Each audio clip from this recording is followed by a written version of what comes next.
আসসালামু আলাইকুম। নতুন নতুন ইসলামিক ভিডিও পেতে চ্যানেলটিকে সাবস্ক্রাইব করুন।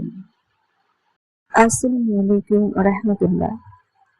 আপনি কি কখনো এমন পরিস্থিতির সম্মুখীন হয়েছেন যাকে আপনি নিজের সবচেয়ে কাছের মানুষ মনে করেন? সে আপনাকে শুধু তখনই মনে করে যখন তার আর কোনো উপায় থাকে না।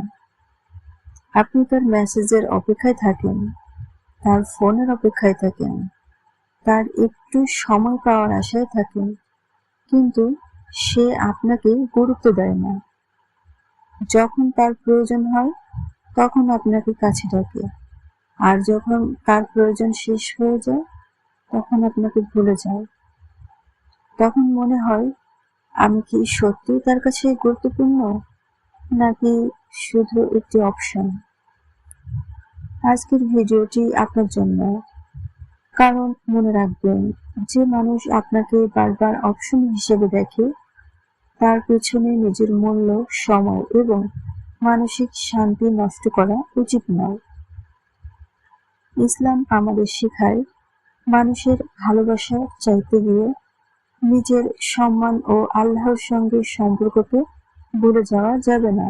আজ আমরা জানব, কেউ আপনাকে অপশন মনে করলে কি করবেন, কিভাবে নিজেকে সামলাবেন এবং কিভাবে আল্লাহর উপর ভরসা করে সামনে এগিয়ে যাবেন। ভিডিওটি শেষ পর্যন্ত শুনুন। হয়তো এই কথাগুলোর মধ্যে এমন একটি কথা থাকবে যা আপনার হৃদয়ের কষ্টকে একটু হলেও হালকা করবে। প্রথমে বুঝুন, আপনার মূল্য অন্য কেউ নির্ধারণ করে না। কেউ আপনাকে গুরুত্ব দিল না বলে আপনার মূল্য কমে যায়নি। কেউ আপনার মেসেজের উত্তর দিল না বলে আপনি অযোগ্য হয়ে যাননি। কেউ আপনাকে ছেড়ে চলে গেল বলে আপনি ভালোবাসার যোগ্য নন, এমনটা ভাববেন না। আপনার মূল্য কোনো মানুষের হাতে নয়, আপনার আসল মর্যাদা আল্লাহর কাছে। তাই মানুষের আচরণ দিয়ে নিজের মূল্যায়ন করা বন্ধ করুন। আপনি কারো কাছে গুরুত্বপূর্ণ নাও হতে পারেন, কিন্তু আল্লাহর কাছে আপনার অবস্থান সম্পর্কে হতাশ হবেন না। অনেক সময় আল্লাহ আমাদের জীবনে এমন মানুষকে দূরে সরিয়ে দেন যাকে আমরা আঁকড়ে ধরে রাখতে চাই। আমরা ভাবি, এই মানুষটি চলে গেলে আমি একা হয়ে যাব। কিন্তু হতে পারে আল্লাহ আপনাকে এমন একটি সম্পর্ক থেকে দূরে রাখছেন যা আপনার জন্য ভালো নয়। তাই কেউ আপনাকে অপশন মনে করলে প্রথম কাজ হলো, নিজেকে ছোট করবেন না। বারবার নিজের গুরুত্ব প্রমাণ করতে যাবেন না। কেউ যদি আপনাকে গুরুত্ব না দেয় তাহলে তাকে বারবার বোঝানোর চেষ্টা করবেন না। আমাকে একটু সময় দাও, আমাকে একটু গুরুত্ব দাও, আমাকে ছেড়ে যেও না, আমি তোমার জন্য এত কিছু করেছি। কারণ ভালোবাসা বা সম্মান ভিক্ষা করে নেওয়া যায় না।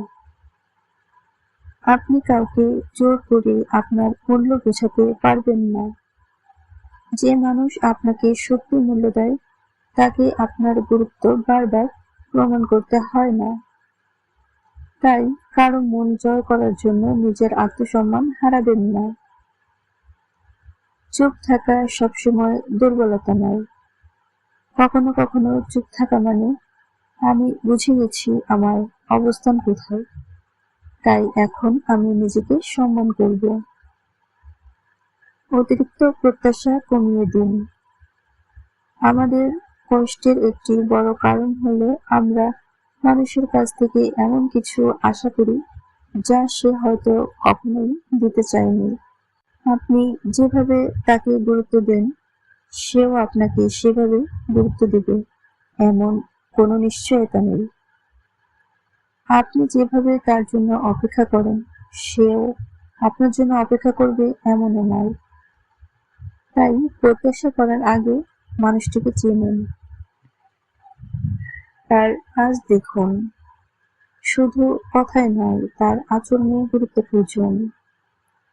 কেউ যদি বারবার আপনাকে অবহেলা করে, আপনার প্রয়োজনের সময় পাশে না থাকে কিন্তু নিজের প্রয়োজনের সময় আপনাকে খোঁজে, তাহলে তার আচরণকে গুরুত্ব দিয়ে দেখুন।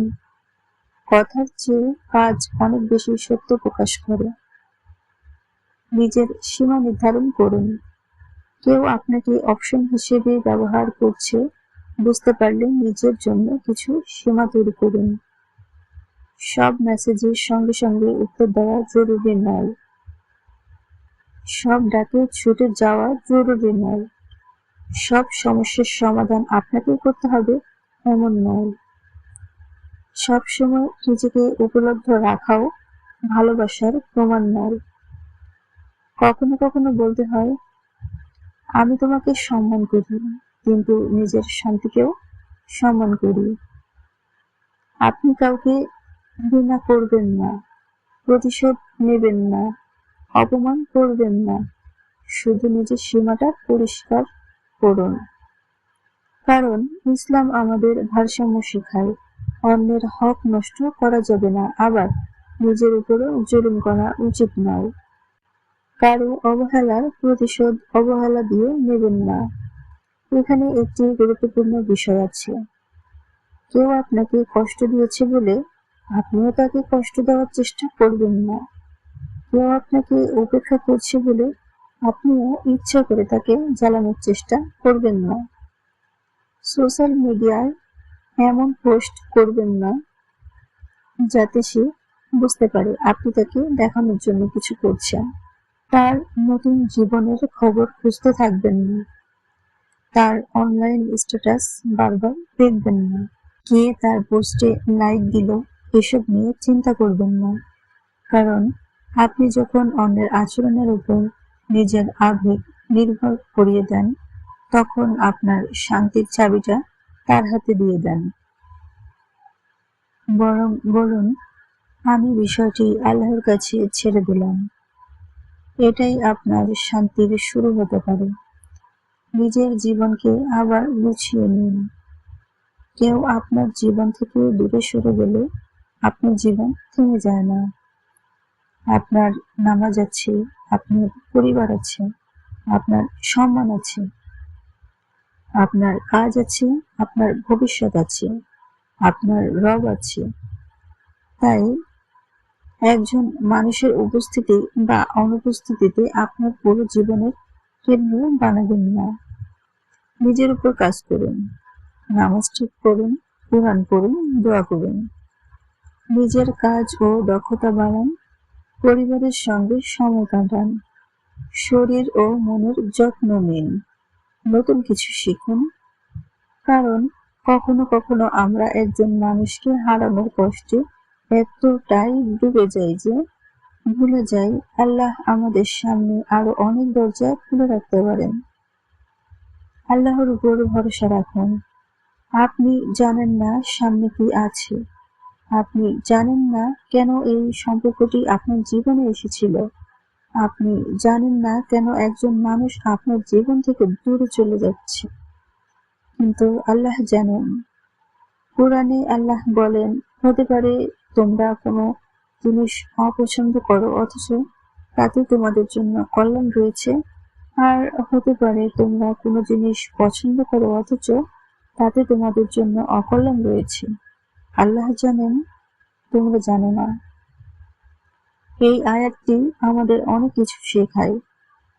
আপনি যাকে হারানোর জন্য কাঁদছেন, হয়তো সেই হারানোর মধ্যেই আপনার জন্য কোনো কল্যাণ লুকিয়ে আছে। আপনি যাকে ধরে রাখতে চাইছেন, হয়তো আল্লাহ জানেন তাকে ছেড়ে দেওয়াই আপনার জন্য ভালো। তাই সবকিছু নিজের ইচ্ছা মতো না হলে হতাশ হবেন না। আল্লাহর পরিকল্পনার উপর বিশ্বাস রাখুন। একা হয়ে যাওয়ার ভয় করবেন না। অনেক মানুষ শুধু একা হয়ে যাওয়ার ভয়ে একটি অসম্মানজনক সম্পর্ক ধরে রাখে। সে জানে তাকে গুরুত্ব দেওয়া হয় না, সে জানে তাকে প্রয়োজন অনুযায়ী ব্যবহার করা হয়, তবুও সে সম্পর্ক ছাড়তে পারে না। কারণ তার মনে হয়, এই মানুষটি চলে গেলে আমার আর কেউ থাকবে না। কিন্তু মনে রাখবেন, একাকিত্বের ভয় আপনাকে এমন একটি সম্পর্কের মধ্যে আটকে রাখতে পারে, যেখানে আপনি প্রতিদিন নিজের মূল্য নিয়ে প্রশ্ন করেন। সব সম্পর্ক ধরে রাখা জরুরি নয়, কিছু সম্পর্ক থেকে দূরে সরে যাওয়াই কখনো কখনো আত্মসম্মানের অংশ। তবে সিদ্ধান্ত নেওয়ার আগে আবেগের বদলে বিবেচনা করুন। ভুল বোঝাবুঝি হলে তা পরিষ্কার করার চেষ্টা করুন এবং অন্যায় হলে ধৈর্য ও প্রজ্ঞার সঙ্গে পরিস্থিতি সামলান।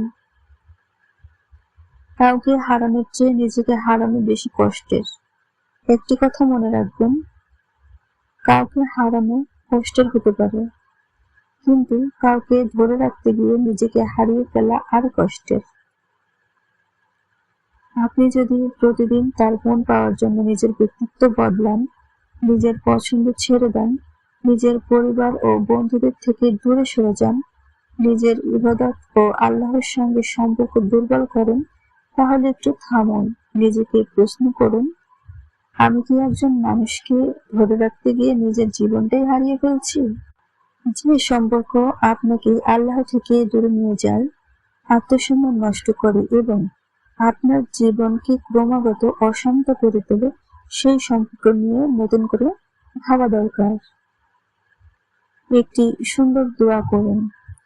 যখন হৃদয় ভেঙে যায়, তখন মানুষের কাছে সব কথা বলা সম্ভব হয় না, কিন্তু আল্লাহর কাছে আপনি সব বলতে পারেন।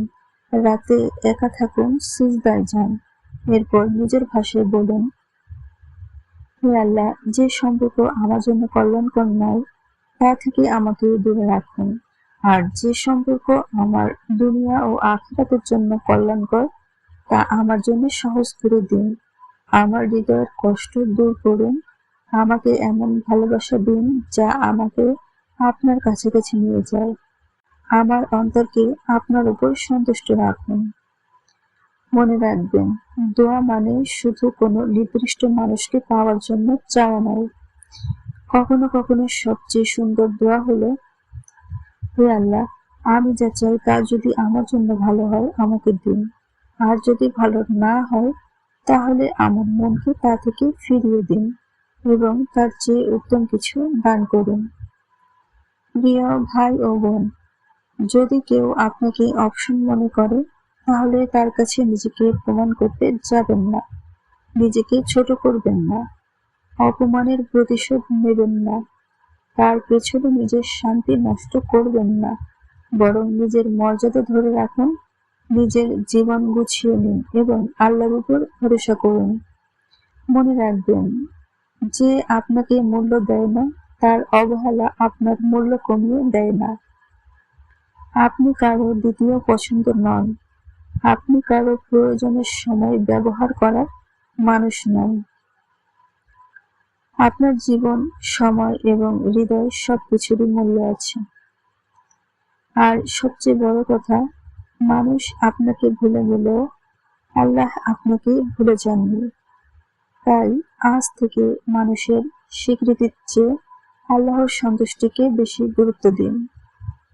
হয়তো আপনি যে দরজাটি বন্ধ হয়ে যাওয়ার জন্য কাঁদছেন, আল্লাহ আপনার জন্য তার চেয়েও সুন্দর একটি দরজা খুলে দিচ্ছেন। শুধু ধৈর্য ধরুন, দোয়া করুন, নিজেকে সম্মান করুন এবং আল্লাহর উপর ভরসা রাখুন। আল্লাহ আমাদের সবাইকে এমন সম্পর্ক থেকে হেফাজত করুন যা আমাদের ঈমান, আত্মসম্মান ও মানসিক শান্তি নষ্ট করে। আর আমাদের জীবনে এমন মানুষ দান করুন যা আমাদের জন্য কল্যাণের কারণ হবে। আমিন। ভিডিওটি ভালো লাগলে লাইক করুন, আপনার প্রিয়জনদের সঙ্গে শেয়ার করুন এবং ইসলামিক ভিডিও পেতে চ্যানেলটিকে সাবস্ক্রাইব করে পাশে থাকুন। আর ফেসবুক পেজ থেকে দেখে থাকলে অবশ্যই ফলো করে রাখুন। আবার দেখা হবে নতুন কোনো ভিডিওতে। সেই পর্যন্ত সবাই ভালো থাকবেন। আল্লাহ হাফিজ।